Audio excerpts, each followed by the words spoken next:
नमस्कार मित्रांनो, स्वागत आहे तुमचे नवीन एका व्हिडिओमध्ये आपल्या ऑनलाईन सेंटर यूट्यूब चॅनलवर. मित्रांनो, आजच्या व्हिडिओमध्ये आपण दिव्यांग सहाय्यक पोर्टलवर दिव्यांगाची नोंदणी करणे बंधनकारक आहे. कारण की दिव्यांगाची सहाय्यक पोर्टलवर जोपर्यंत नोंदणी होत नाही, तोपर्यंत त्यांना कुठल्याही योजनेचा जर लाभ घ्यायचा असेल, तर यासाठी दिव्यांग सहाय्यक पोर्टलवर ऑनलाईन नोंदणी करणे बंधनकारक आहे. आजच्या व्हिडिओमध्ये आपण ऑनलाईन नोंदणी कशी करावी हे याची ए टू झेड प्रोसेस या व्हिडिओमध्ये पाहूया. ही प्रोसेस तुम्ही घरी बसल्या मोबाईलच्या माध्यमातून करू शकता, नो प्रॉब्लेम ॲट ऑल. चला जास्त टाईमपास न करता व्हिडिओला सुरुवात करूया. मित्रांनो, तुम्ही या ठिकाणी पाहता की हे दिव्यांग सहाय्यकचं पोर्टल आहे. याची लिंक या व्हिडिओच्या डिस्कशनमध्ये दिलेली आहे. जर का तुम्हाला माहीत नसेल तर या ठिकाणी आल्यावर तुम्हाला सर्वप्रथम रजिस्ट्रेशन करून घ्यायचं असते. या ठिकाणी पाहता की तुम्ही दिव्यांग नोंदणी व्यक्तीसाठी एकदाच नोंदणी या ठिकाणी एक ऑप्शन दिलेलं असून तुम्हाला त्या ठिकाणी क्लिक करावं लागेल नोंदणी करण्यासाठी. या ठिकाणी क्लिक केल्यावर एक समोरचं पॉपअप या ठिकाणी तयार होणार आहे. या ठिकाणी पाहताय की तुम्ही होय माझ्याकडे UDID आहे, या ठिकाणी तुम्हाला क्लिक करावं लागेल समोरची प्रोसेस करण्यासाठी. या ठिकाणी क्लिक केल्यावर अशा प्रकारे या ठिकाणी एक नवीन पेज ओपन होणार आहे. या ठिकाणी तुमचा जो UDI नंबर असेल तो तुम्हाला टाकावा लागेल. फॉर एक्झाम्पल MH वाला. त्यानंतर तुमची जन्मतारीख टाकावी लागेल. त्यानंतर मोबाईल नंबर टाकून OTP पाठवा या ऑप्शनला क्लिक करावं लागेल. चला तर या ठिकाणी मी प्रोसेस केली असून OTP पाठवा या ऑप्शनला क्लिक करूया. OTP पाठवा या ऑप्शनला क्लिक करा. तुमच्या मोबाईलवर एक OTP येणार आहे. तो OTP या ठिकाणी तुम्हाला सबमिट करावा लागेल. मित्रांनो, या ठिकाणी OTP सबमिट केल्यावर अशा प्रकारे आपण आपल्या डॅशबोर्डमध्ये ओपन झालेलं आहे. तर या ठिकाणी पाहता की तुम्ही सदस्य नोंदणी म्हणून ऑप्शन आहे. त्यानंतर वैयक्तिक माहिती या ठिकाणी शो होणार आहे आणि जे राहिलेली माहिती आहे ते तुम्हाला या ठिकाणी भरावी लागेल. फॉर एक्झाम्पल तुम्ही या ठिकाणी पाहता की एक ऑप्शन दिलेला आहे, आधार कार्ड संबंधित एक ऑप्शन आहे. या ठिकाणी तुम्हाला क्लिक करून या चेकबॉक्सला क्लिक करून त्या ठिकाणी तुमचा आधार कार्ड नंबर टाकावा लागेल. त्यानंतर आधार कार्ड नंबर टाकल्यावर समोरची जी माहिती आहे ती या ठिकाणी ॲटोमॅटिक शो राहणारच आहे. त्यामुळे तुम्हाला काही करेक्शन करता येणार नाही. या ठिकाणी आधार कार्ड नंबर टाकल्यावर जे माहिती राहिली आहे ती तुम्हाला भरावी लागेल. फॉर एक्झाम्पल या ठिकाणी पहिली ऑप्शन आहे की राहिलेली माहिती तुम्ही विवाहित आहे का, विवाहित जे असेल ते तुम्हाला टाकायचं आहे. त्यानंतर खाली तुम्हाला स्क्रॉल डाऊन करायचं आहे. खाली स्क्रॉल डाऊन केल्यावर तुम्हाला कौटुंबिक माहितीमध्ये या ठिकाणी ती तुमची माहिती राहणार आहे. त्यानंतर तुमचे वडील हँडिकॅप वगैरे दिव्यांग आहे का, तुम्ही जर या ठिकाणी येस केलं तर या ठिकाणी तुम्हाला त्यांचा UDI नंबर टाकावा लागेल. मी या ठिकाणी नो करतो. त्यानंतर मदर संबंधित आहे, मदर तुमची हँडिकॅप आहे का, म्हणजे अपंग आहे का, तर या ठिकाणी होय केल्यास त्यांचा UDI कार्ड नंबर टाकावा लागेल. माझ्या केसमध्ये दोन्हीही नाही आहेत, तर या ठिकाणी तुम्हाला नाही ऑप्शन केल्यावर समोरची प्रोसेस सध्या स्थिती माहितीमध्ये तुम्हाला तुमच्याकडे अधिवास प्रमाणपत्र आहे का, अधिवास म्हणजे महाराष्ट्राचे रहिवासी आहे का, या ठिकाणी तुम्हाला होय या ऑप्शनला क्लिक करायचं आहे. त्यानंतर होय या ऑप्शनला क्लिक केल्यावर त्या ठिकाणी तुम्हाला नंबर वगैरे टाकावा लागेल. त्यानंतर खाली स्क्रॉल डाऊन केल्यावर तुम्हाला पत्ता या ठिकाणी टाकावा लागेल. जो तुमचा गावचा पत्ता असेल तो ॲड्रेस तुम्हाला फिलअप करून घ्यायचा आहे. ॲड्रेस फिलअप केल्यावर जिल्हा, तालुका, स्टेट या ठिकाणी तुम्हाला सिलेक्ट करावं लागेल ॲड्रेस टाकण्यासाठी, तुमचा जो जिल्हा असेल तो. त्यानंतर ॲड्रेस फिलअप केल्यावर खाली एक ऑप्शन तुम्ही पाहताय की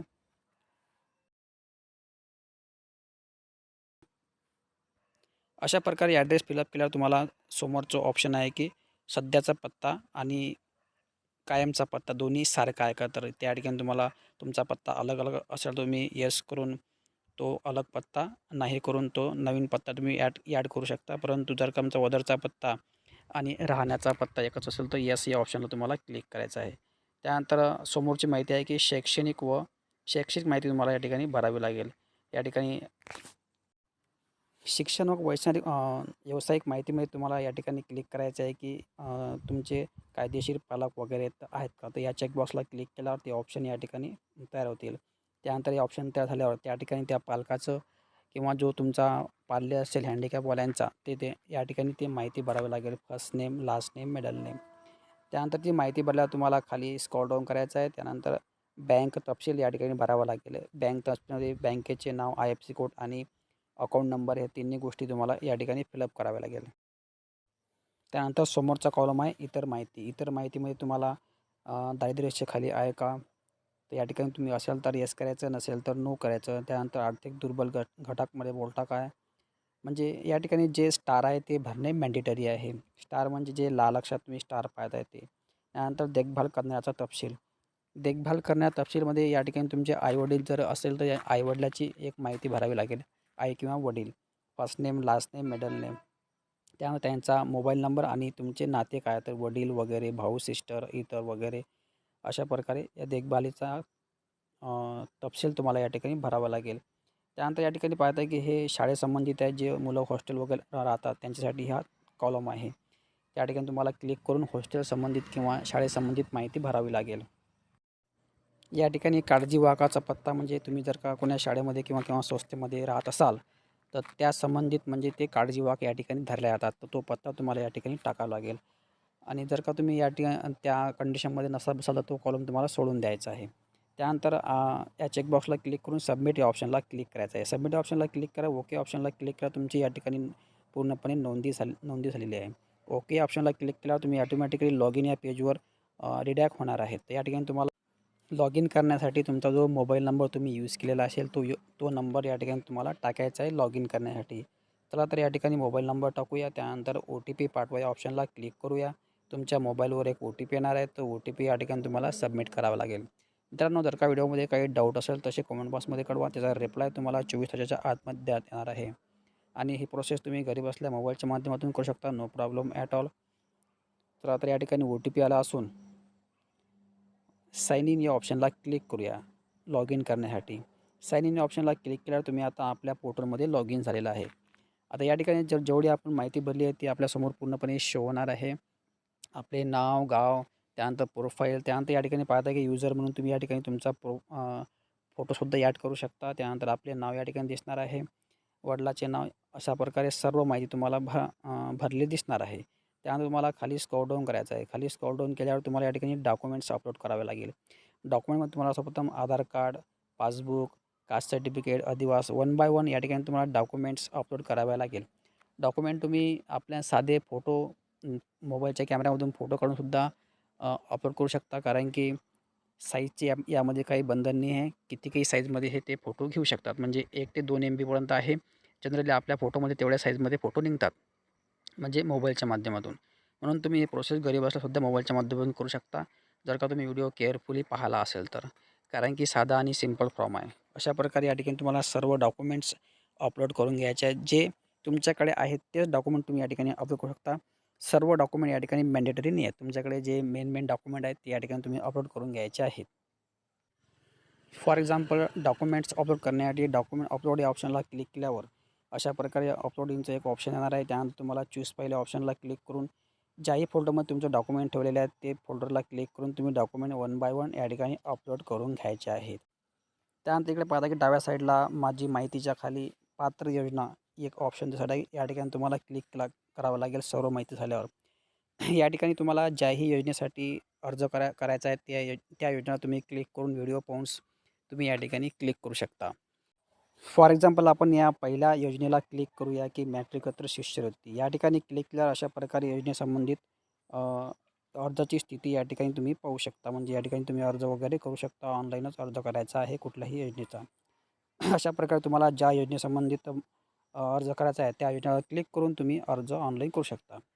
आजच्या व्हिडिओमध्ये मी तुम्हाला या फक्त नोंदणी कशी करावी हे सांगत असून त्यानंतर 3 नंबरचं ऑप्शन आहे आपल्या माझे खात्यामध्ये आपल्या अर्जाची स्थिती तुम्ही पाहू शकता. त्यानंतर सर्वच माहिती या ठिकाणी तुम्ही पाहू शकता वन बाय वन स्टेपमध्ये. त्यानंतर एक खाली ऑप्शन आहे की मेरी पहचान सुरू करा. हे एक आधार लिंकिंगचं ऑप्शन आहे. जर का तुम्हाला आधार लिंकिंग करायचं असेल तर या ठिकाणी तुम्हाला क्लिक करावं लागेल. या ठिकाणी क्लिक केल्यावर तुम्ही मेरी पहचान म्हणजे डिजिलॉकरच्या वेबसाईटवर येणार आहेत. डिजिलॉकरच्या वेबसाईटवर आल्यावर तुम्ही जर का अगोदर डिजिलॉकरमध्ये अकाउंट बनवलं असेल तुम्ही या ठिकाणी मोबाईल नंबर टाकून एम-पिन टाकून लॉग इन करू शकता. तुमचं आधार कार्ड या ठिकाणी लॉग इन म्हणजे लिंक करू शकता. डिजिलॉकरचं एक स्पेशल व्हिडिओ मी आपल्या चॅनलवर उपलब्ध आहे. चॅनलवर जर नवीन आले असेल चॅनलला सबस्क्राईब करा.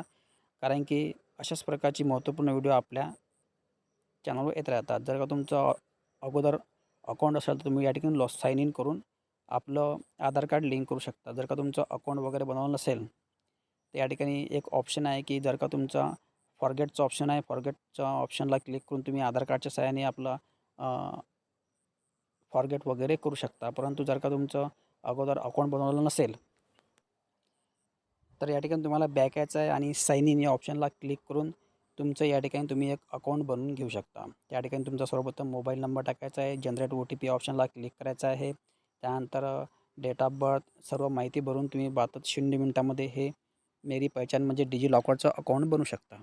परंतु जनरली आपण अकाउंट अगोदर बनलेलं असते. मी तुम्हाला सांगितल्याप्रमाणे फॉरगेट पासवर्ड करून म्हणजे फॉरगेट एम-पिन करून तुम्ही हे समोरची प्रोसेस करू शकता. सो मित्रांनो, अशा प्रकारे मी आज तुम्हाला दिव्यांगासाठी नोंदणी कशी करावी याची A to Z माहिती सांगितलेली असून काही डाऊट असेल तसे कमेंट बॉक्समध्ये टाका आणि आजच्या व्हिडिओमध्ये एवढंच. धन्यवाद. जय हिंद, जय महाराष्ट्र.